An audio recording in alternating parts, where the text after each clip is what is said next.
La professeure ordonne à un élève de jouer du piano pour plaisanter, mais son talent provoque un grand impact. L'air matinal à Paris semblait plus dense, chargé d'une promesse incertaine, le jour où Louis Moreau franchit les portes imposantes du lycée des Cimes Bleues.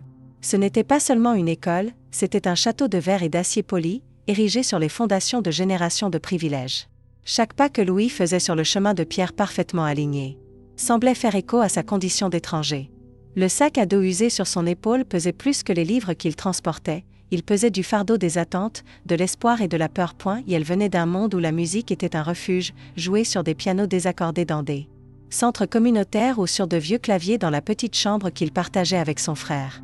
Le lycée des Cimes Bleues, avec ses jardins impeccables et ses façades qui reflétaient le ciel nuageux, était un univers parallèle.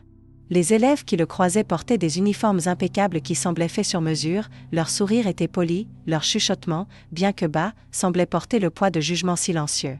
Louis sent it less regards. Rapide et curieux, comme de fines aiguilles perçant son armure de détermination. Il savait que ce ne serait pas facile.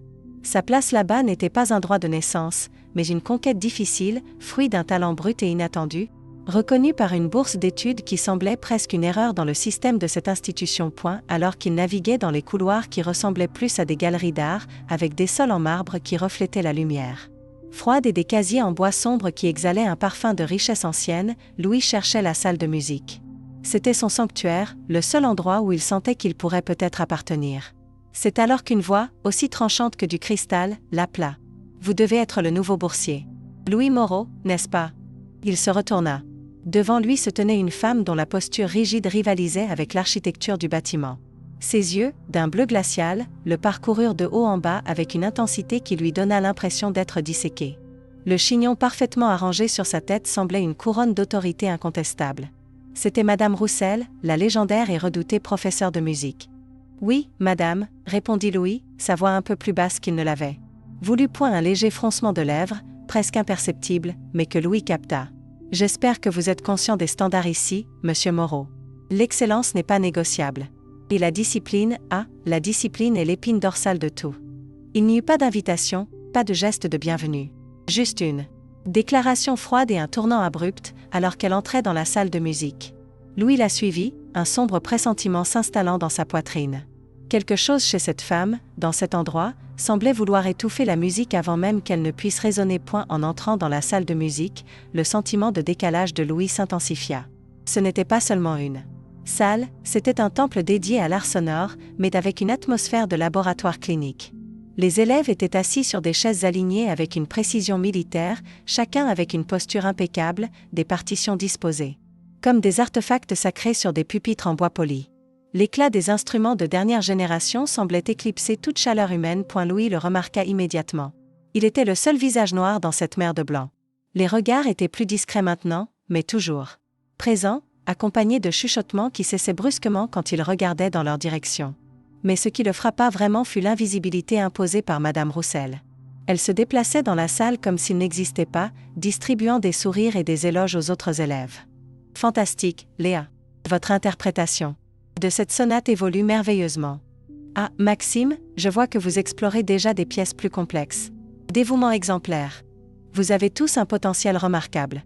Un véritable privilège d'enseigner des talents si raffinés. » Louis resta debout, près de la porte, attendant une indication, une place pour s'asseoir, tout signe qu'il faisait partie de ce cours. Rien ne vint. Ce fut l'un des élèves, un garçon aux cheveux blonds et aux yeux curieux, qui brisa le silence. « Janet.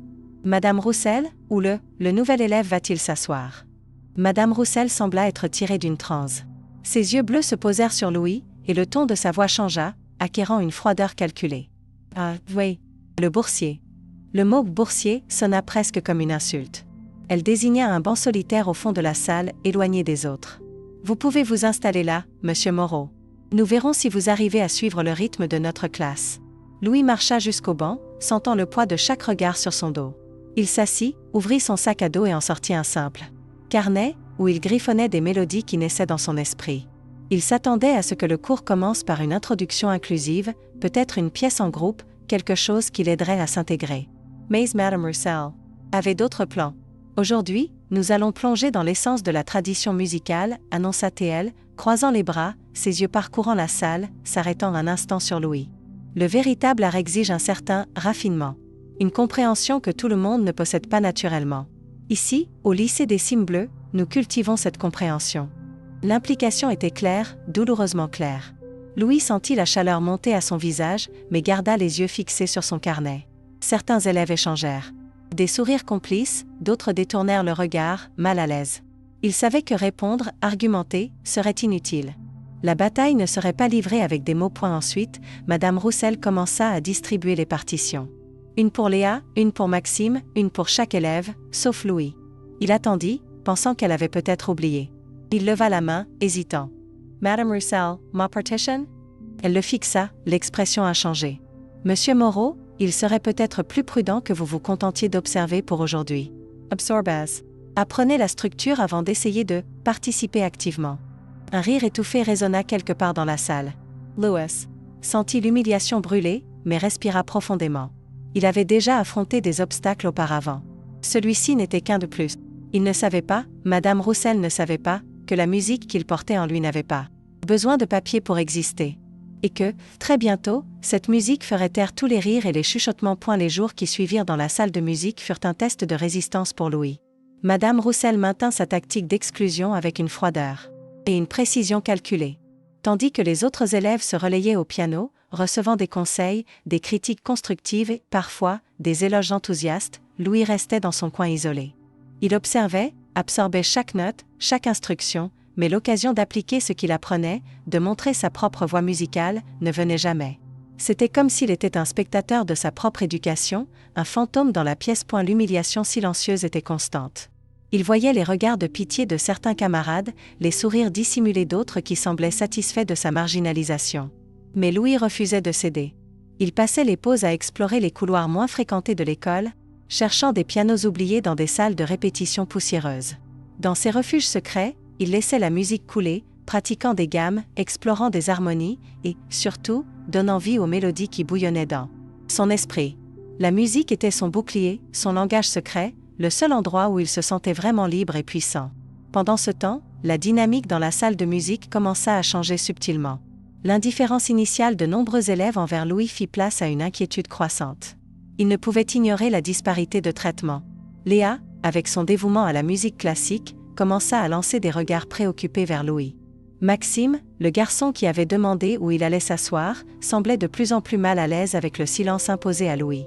L'atmosphère de compétition individualiste que Madame Roussel cultivait commença à se fissurer, remplacée par un sentiment latent d'injustice partagée. Et la tension atteignit son paroxysme le vendredi. Madame Roussel entra dans la salle avec sa posture impeccable habituelle, mais il y avait une énergie différente en elle, une anticipation que Louis sentit dans l'air. Ses yeux bleus parcoururent la salle, s'attardant un peu plus sur Louis que d'habitude, et un léger sourire, qui n'atteignait pas ses yeux, joua sur ses lèvres. « Très bien, la classe, » annonça-t-elle, croisant les bras. « Le moment est venu d'évaluer les progrès individuels. Chacun de vous aura l'occasion de démontrer ce qu'il a appris et affiné tout au long de cette semaine. » Un murmure de nervosité et d'attente parcourut la salle. Les élèves commencèrent à organiser leurs partitions, à échauffer leurs doigts, à se préparer à l'examen de la professeure. Léa fut la première à être appelée. Elle marcha jusqu'au piano avec un mélange de confiance et d'appréhension, s'assit et commença à jouer une pièce de Beethoven avec une précision technique et une interprétation soignée. Madame Roussel écouta attentivement, offrant des commentaires précis et des éloges mesurés à la fin. Ensuite, ce fut le tour de Maxime. Il joua un extrait de Chopin, visiblement tendu, commettant quelques petites erreurs, mais se reprenant rapidement. Madame Roussel l'encouragea, s'y concentrant sur les points positifs et suggérant des domaines d'amélioration. Un par un, les élèves se présentèrent, chaque performance étant le reflet de leur étude et de leur dévouement dans les paramètres établis par la professeure. Puis, le silence s'installa. Tous les élèves qui avaient déjà joué retournèrent à leur place, et seul Louis restait dans son coin. Madame Roussel se retourna, ses yeux fixés sur lui, le sourire subtil réapparaissant. Il y avait quelque chose dans ce sourire qui fit se tordre l'estomac de Louis. Ce n'était pas de l'encouragement, mais une sombre attente. « Monsieur Moreau, dit-elle, sa voix basse, mais chargée d'une ironie mordante. C'est votre tour. Pourquoi ne nous rejoignez-vous pas et ne nous montrez-vous pas ce que vous savez ?» Louis sentit un choc parcourir son corps. Il n'était pas préparé à être appelé. Pas comme ça. Pas après une semaine entière à être traité comme s'il n'existait pas.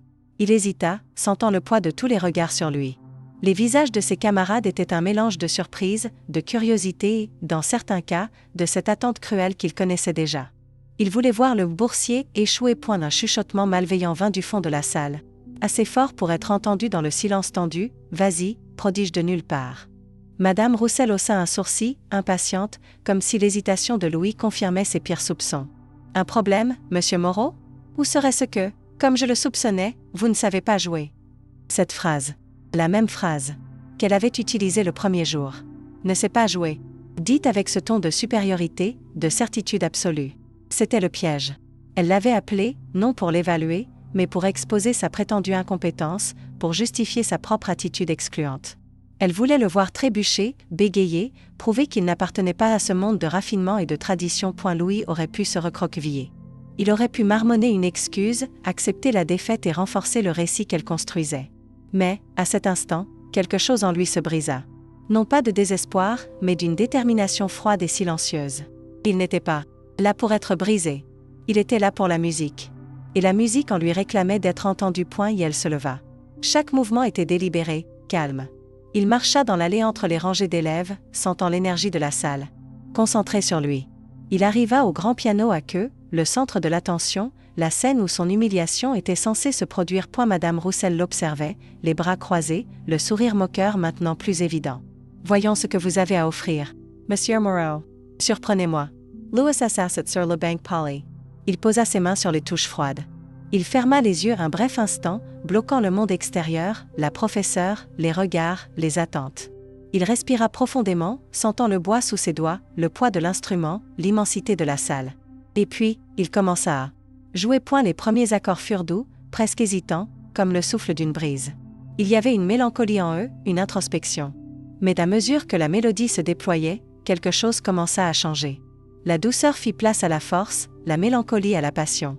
Ses doigts se mouvaient sur les touches avec une fluidité qui semblait défier la physique, extrayant du piano une richesse sonore qui remplissait chaque recoin de la salle. Ce que Madame Roussel et la plupart des élèves ne savaient pas, c'est que Louis ne lisait aucune partition. Ses yeux étaient fermés, sa tête légèrement inclinée, comme s'il écoutait une mélodie que seul lui pouvait entendre. Il jouait à l'oreille, avec une intuition et une connexion à la musique que les partitions ne pouvaient capturer. C'était une capacité innée, un don brut et puissant qui contrastait violemment avec la rigidité et la structure que la professeure valorisait en point. À la salle, auparavant remplie d'une tension silencieuse et d'une attente cruelle, était maintenant plongée dans un silence différent. Un silence de pure admiration. Les visages des élèves, auparavant curieux ou malveillants, étaient maintenant transformés. Des yeux écarquillés, des bouches ouvertes, des regards échangés dans une incrédulité silencieuse. Il était impossible de nier ce qu'ils entendaient. Ce n'était pas seulement jouer du piano, c'était donner vie à la musique. Louis n'était pas seulement un élève. Il était un prodige. Et la seule personne qui semblait lutter contre la réalité de ce moment était Madame Roussel. Son sourire disparut. Son visage devint rigide, un masque de choc et de fureur contenue. Elle ne s'attendait pas à cela. Elle ne s'attendait pas à ce que le garçon qu'elle tentait de rabaisser soit, en fait, supérieur à tous les élèves qu'elle louait tant.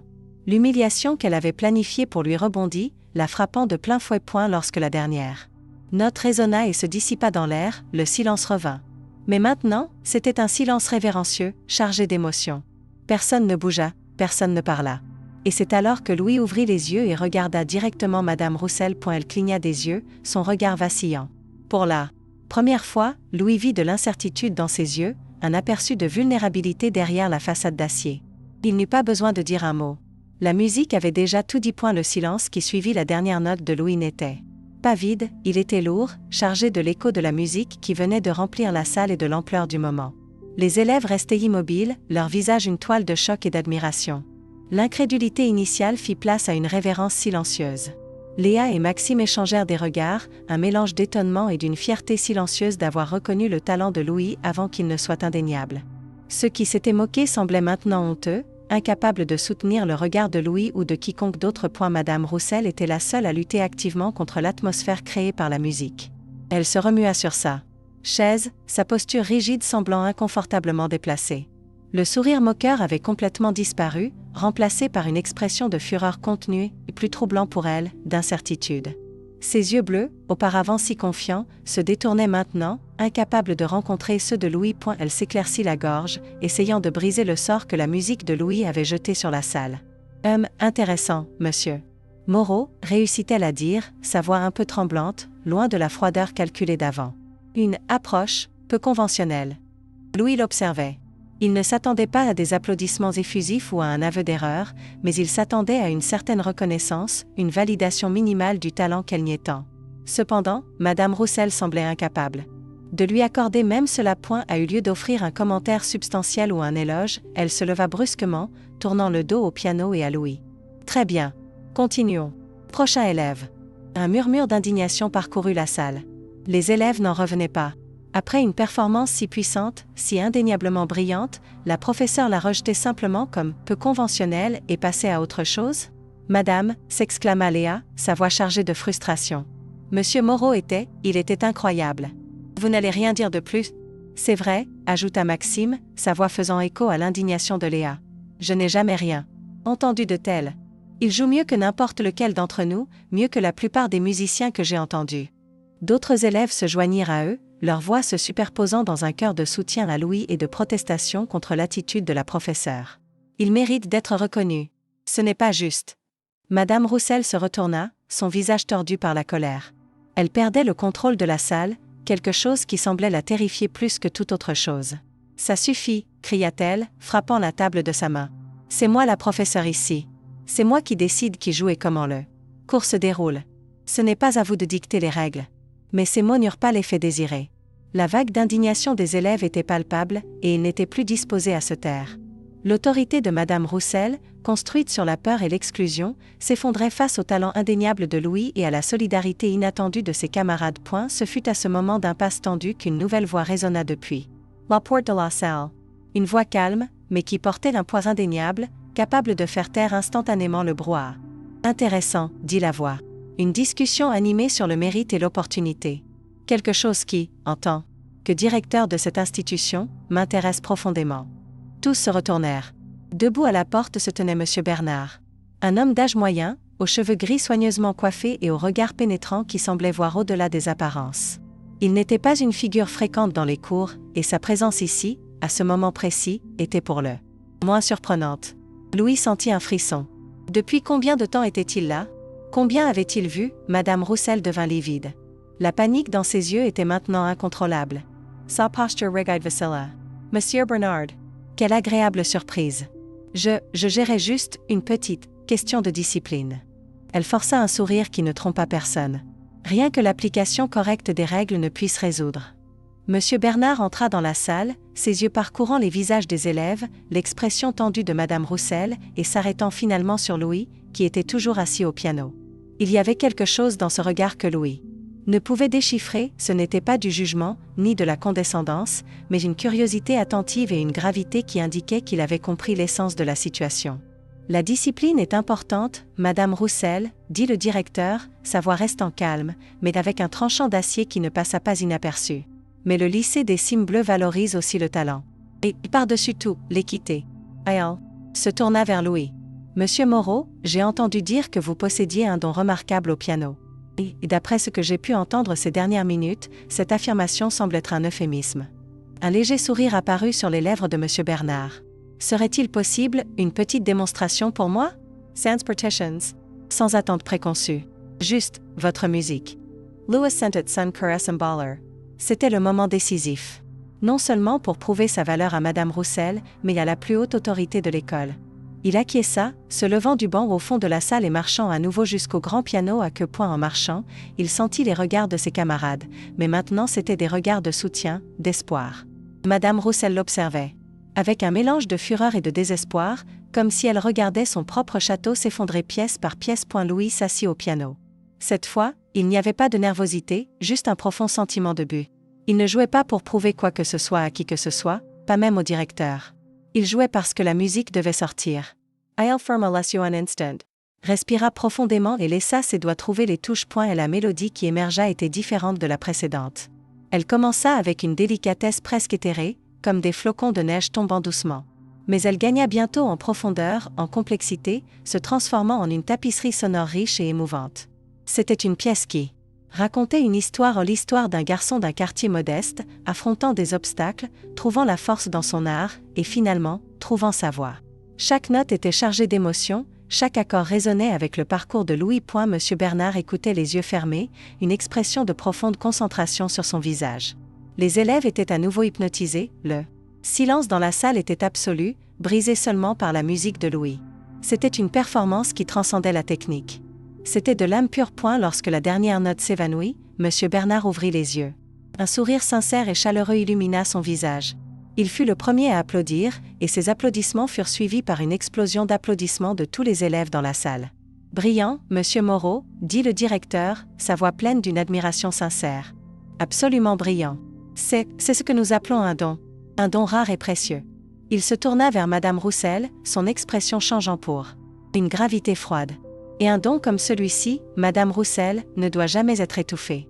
Encore moins par des préjugés. » Madame Roussel déglutit, incapable de prononcer un mot. « J'aimerais comprendre, » continua Monsieur Bernard, sa voix maintenant basse et dangereuse, « pourquoi un talent si exceptionnel a été systématiquement ignoré et, d'après ce que j'ai pu constater, activement découragé dans votre classe. » La professeur tenta d'argumenter, ses mots s'entrechoquant. « Je voulais juste maintenir l'ordre, la structure de la musique classique, l'ordre. » L'interrompit le directeur, sa voix coupante comme de la glace.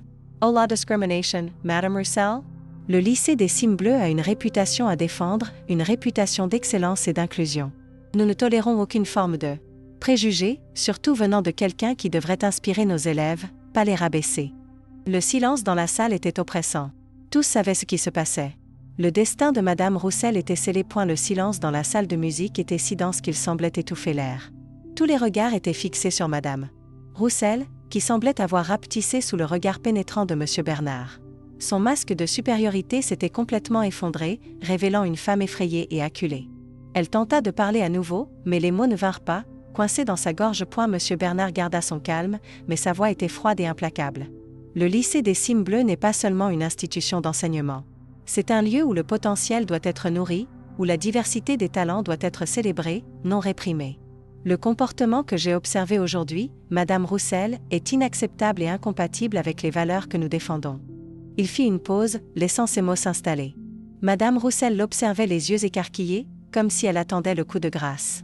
Compte tenu de ce que j'ai vu et des graves implications de vos actions, continua le directeur, sa voix résonnant avec une autorité finale, j'ai pris une décision. À partir de ce moment, votre contrat avec le lycée des Cimes Bleues est résolu. Vous ne faites plus partie du corps enseignant de cette école. Un murmure parcourut la salle. Certains élèves altèrent, surpris par la rapidité et la sévérité de la décision. D'autres, comme Léa et Maxime, échangèrent des regards de soulagement et une satisfaction silencieuse. La justice, bien que tardive, était arrivée. Madame Roussel pâlit, ses lèvres tremblantes. « Monsieur Bernard, s'il vous plaît » implora-t-elle, sa voix un murmure désespéré. « Je peux expliquer, il n'y a plus rien à expliquer, Madame Roussel, dit Monsieur Bernard, sa voix ferme. Vos actions ont parlé plus fort que n'importe quel mot.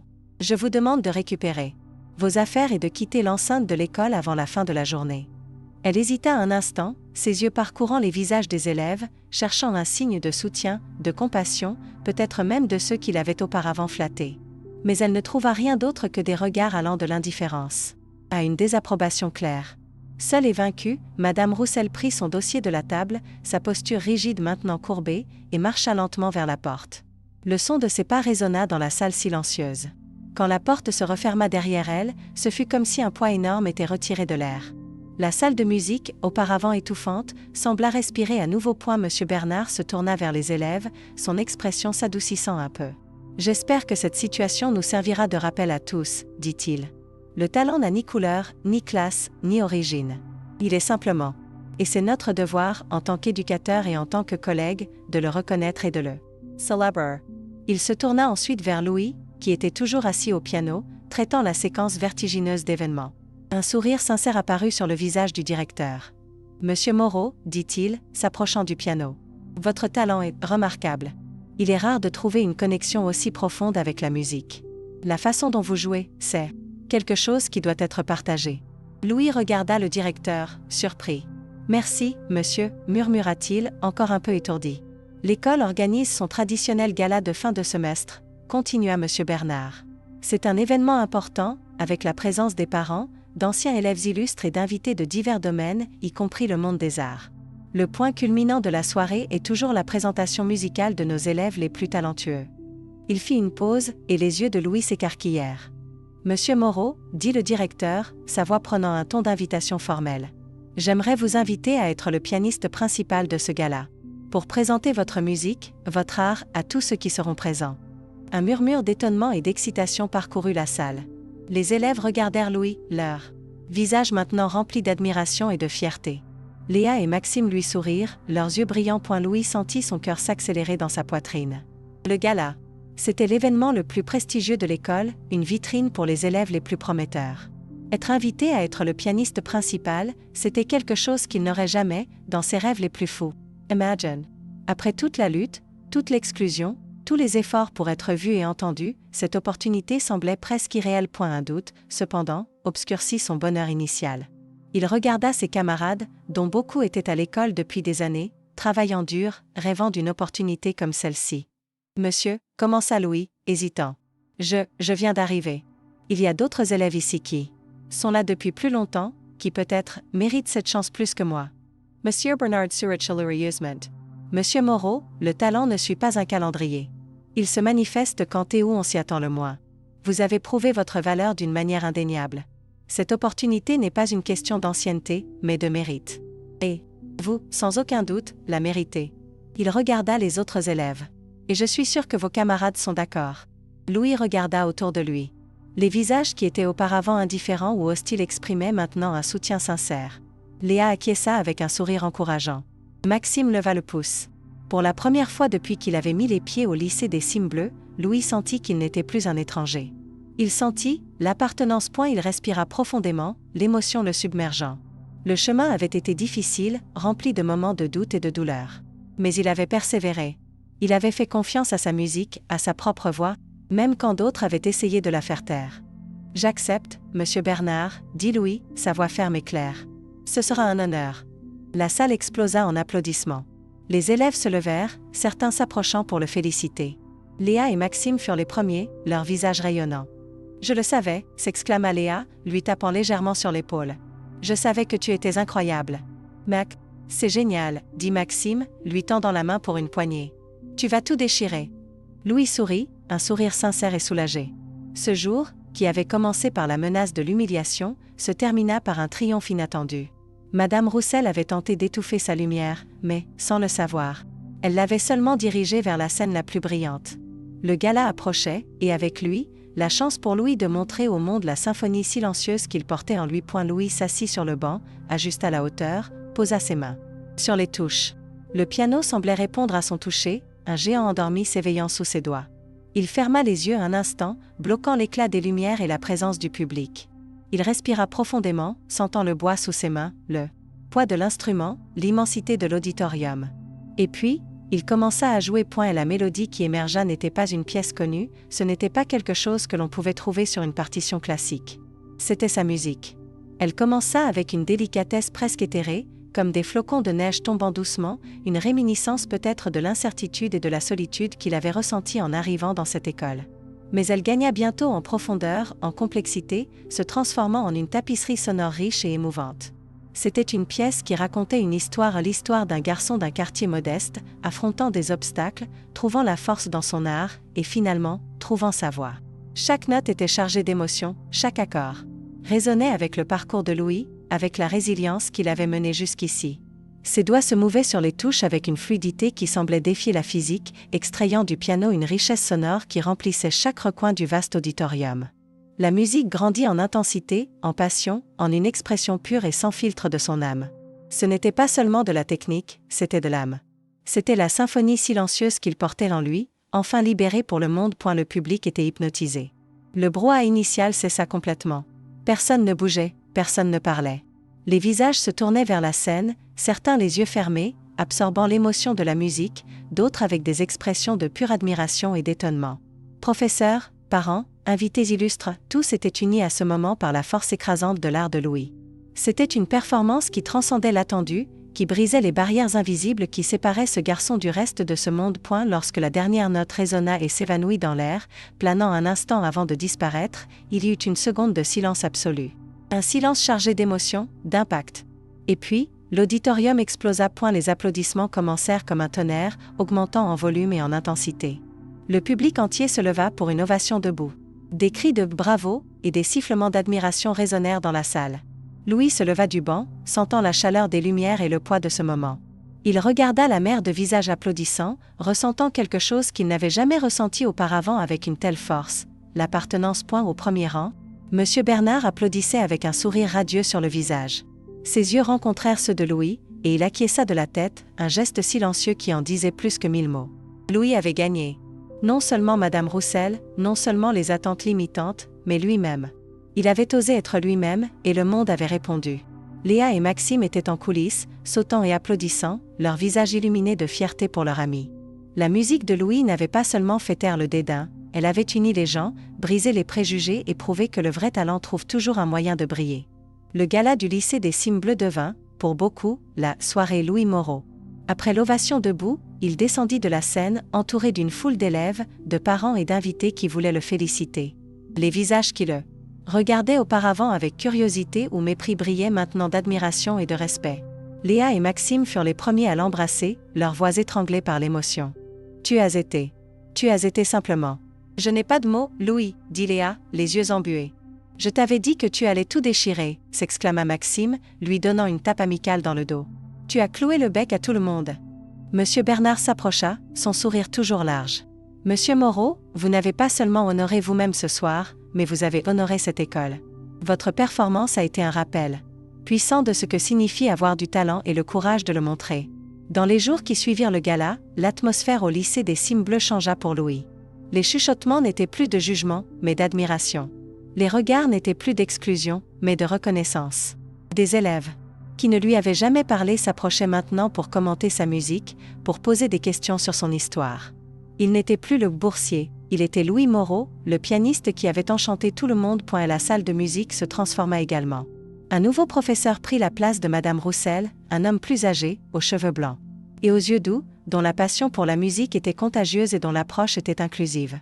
Il vit immédiatement le talent de Louis et l'encouragea, offrant des conseils et des opportunités, non des obstacles. Louis se sentit enfin à l'aise pour explorer son potentiel en classe, partageant sa musique et apprenant avec les autres dans un environnement de respect mutuel. L'histoire de Louis, du garçon humilié à la vedette du gala, se répandit dans l'école et au-delà. Sa performance au gala ne fut pas seulement un événement scolaire, ce fut un moment qui attira l'attention de personnes influentes dans le monde de la musique. Quelques semaines après le gala, Louis reçut une lettre. L'enveloppe portait le timbre de l'un des plus prestigieux conservatoires de musique du pays. Les mains tremblantes, il ouvrit la lettre. C'était une invitation. Une invitation à une bourse d'études complète, couvrant tous les frais, pour étudier le piano au conservatoire. Sa performance au gala avait atteint les bonnes oreilles, et son talent avait été reconnu à un niveau qu'il n'aurait jamais imaginé. C'était la validation finale, la preuve que la musique qu'il portait en lui avait une place dans le monde, une place de choix. Le lycée des Cimes Bleues avait été un champ de bataille, mais aussi la scène où il avait découvert la force de sa propre voix. Quant à Madame Roussel, son nom ne fut plus jamais mentionné dans les couloirs du lycée des Cimes Bleues. Son départ fut rapide et silencieux, un sombre rappel que le préjugé et la tentative de supprimer le talent d'autrui finissent par consumer ceux qui les pratiquent. Personne à l'école ne la regretta, son absence était un soulagement, un espace qui permettait à la vraie musique de s'épanouir. Louis regarda la lettre du conservatoire, puis le carnet où il griffonnait ses mélodies. Le chemin avait été long et difficile, rempli de moments de doute et de douleur. Mais il avait persévéré. Il avait fait confiance à sa musique, à sa propre voix, même quand d'autres avaient essayé de la faire taire. Ce jour-là, Louis Moreau apprit une leçon qu'il garderait avec lui pour toujours. La justice peut tarder, les obstacles peuvent sembler insurmontables, et les préjugés peuvent essayer de vous abattre.